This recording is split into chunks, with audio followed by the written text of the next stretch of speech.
संगम नगरी प्रयागराज में रविवार से हो रही लगातार बारिश से शहर के कई इलाके जलमग्न हो गए हैं। कई शहर के कई इलाकों में घरों में पानी घुस गया और लोगों को परेशानी का सामना करना पड़ा। इसके बाद मंडला आयुक्त प्रयागराज एम लोकेश, जिलाधिकारी प्रयागराज मनीष कुमार वर्मा और नगर आयुक्त सीलम साइन तेजा आज ग्राउंड जीरो पर उतरे।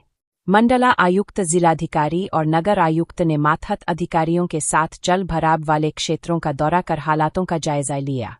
इसके बाद गांधी सभागार में मंडला आयुक्त बैठक हुई। इसके बाद जिलाधिकारी ने जल भराव क्षेत्रों के निरीक्षण के बाद बताया है कि नगर निगम की ओर से पंपिंग सेट लगाकर पानी को खाली कराया जा रहा है। बारिश के चलते जो लो लेवल में बसे मोहल्ले हजार्ज टाउन, टैगोर टाउन, अल्लापुर और करेली जैसे मोहल्ले में जल भराव हो गया है। नगर निगम के साथ ही जल निगम और गंगा प्रदूषण की टीमें पानी निकासी के लिए लगाई गई है। डीएम के मुताबिक कई मोहल्लों में पानी निकाला जा चुका है। उन्होंने दावा किया है कि जल्द ही सभी मोहल्ले से पानी निकाल लिया जाएगा। यह जल भराव भारी बारिश के चलते हुआ है। उन्होंने कहा है कि इन मोहल्लों की ड्रेन चौक होने की वजह से जल भराव हुआ है।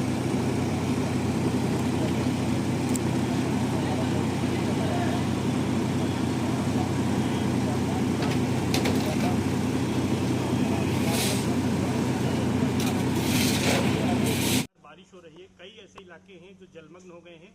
अभी तक क्या स्थिति है, कितने मोहल्ले हैं, कितने परिवार इससे प्रभावित हुए हैं, किस तरह से बचाव राहत कार्य चल रहा है, एनडीआरएफ को बुलाया गया है और कितने बाढ़ राहत शिविर सक्रिय कर दिए गए हैं, क्या स्थिति है पूरा?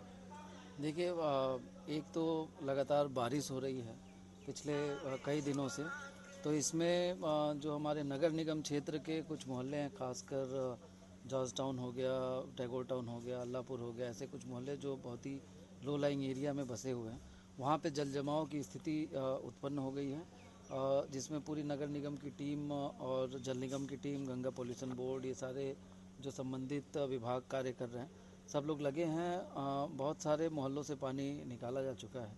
कुछ मोहल्ले अभी भी बचे हैं जिनमें हमें लग रहा है कि आगामी कुछ समय में वो पानी भी निकाल दिया जाएगा, तो शहर की स्थिति तो सामान्य हो जाएगी।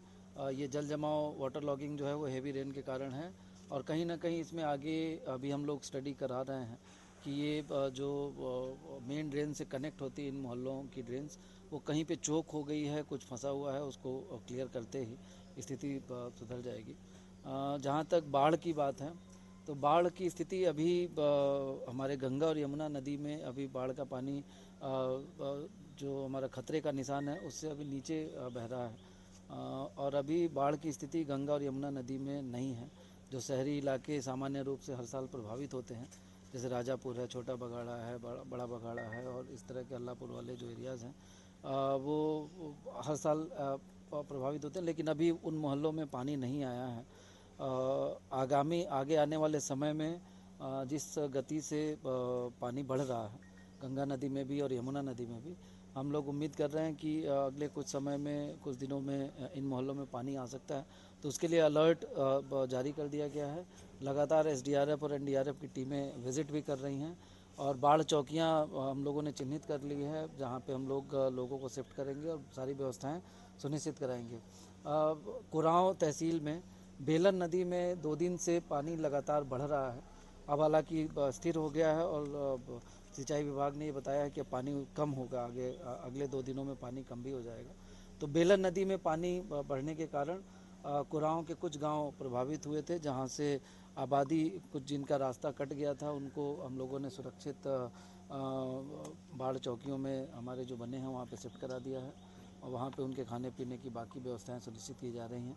इसके अलावा जिनके घरों में पानी घुसा था या जो ऐसे असुरक्षित लोग थे गांव में, उन सभी लोगों को सुरक्षित जगहों पर शिफ्ट करा दिया गया है। जो जानवर प्रभावित थे उनको भी सही जगह पर शिफ्ट करा के चारे इत्यादि की व्यवस्था सुनिश्चित कराई जा रही है। टोन्स नदी में भी अभी थोड़ा सा पानी बढ़ने का ट्रेंड है, और आगे कुछ दिनों तक ये बढ़ेगा, लेकिन अभी टोन्स नदी के कारण बहुत ज़्यादा कहीं कोई गांव की आबादी प्रभावित नहीं हुई है। केवल अभी हमारे जनपद में बेलन नदी के कारण कुरांव में आबादी प्रभावित हुई थी, जिसको सुरक्षित तरीके से बाढ़ चौकियों में शिफ्ट करा दिया गया है।